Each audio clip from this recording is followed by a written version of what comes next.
Let's add the trend lines for Delhi and Mumbai. For that, we'll click on chart, click on the plus icon, select the checkbox here. It will ask for the series. We'll select Delhi and click OK. We'll once again click on the trend line right arrow button and click on more option. Select Mumbai this time and click OK. So Excel by default creates a linear trend line when you select a trend line.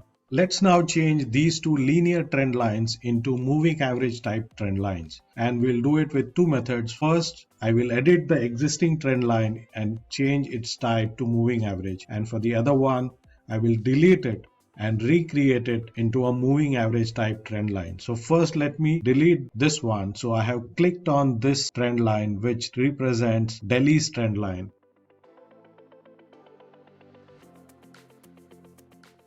Let me delete it by pressing the delete key, and we will recreate this particular trend line in a different way. We will go to the design tab, click on add chart element. At the bottom you will find the trend line option, and here we will click on moving average type. We will select the series which is Delhi, click OK, and now you see a moving average type trend line here. I will explain how this works. Let me first create moving average for Mumbai, and we'll do that by editing the existing trend line. For that, we will double click on this trend line, and we will change the type from linear to moving average. Excel by default selects a period of 2 for all moving average type trend lines. We can change this. Let's first examine the two trend lines with 2 periods moving average. Here, if you examine the Mumbai trend line, which is in orange, it has a decreasing trend and then increases after 9th month. However, after 11th month, it shows a decrease, whereas in the column chart, you see an increase. This is because of the moving average feature. If you see here, the moving average number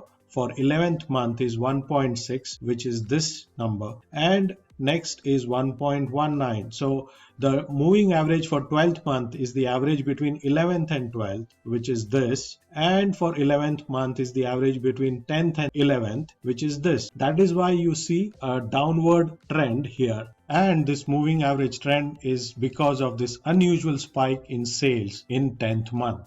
What you need to do in cases where you find spikes, you can change the period to a larger period and the effect of spikes will ease out. So now that we have made a 3 months moving average, which is as good as saying a quarterly moving average, then you see a more or less realistic picture of the trend. So this is how you select a suitable period for a moving average line.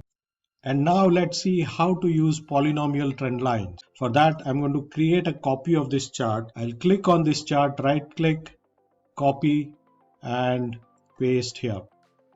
So now we have two charts with the same data. In one of the charts, we will change the trend lines to polynomial type, and we can do that by either double clicking a trend line or we'll delete and recreate it. So let me double click Mumbai's trend line. I will change from moving average to polynomial. Similar to moving average, you also have a parameter called order in polynomial trend lines. However, for this you need to understand the way polynomial trend line works. Without getting into technical understanding of polynomial trends, here is a tip. Use the maximum possible order that you can go up to and use that trend line. It will give you more or less realistic picture. So if you see here, the trend line of order 6 gives you a more or less realistic picture of Mumbai trends. So these are the two types of trend lines which can be used for fluctuating data range: polynomial trend line and moving average trend line. You need to try various options in each of these and see which one suits the best. For example, for moving average trend line, you can try a period of 2 or 3 depending on your requirement. And similarly for polynomial type, you can try the highest order or a little lower and check if that suits or gives you a best fit for the trend, and select the appropriate trend line accordingly.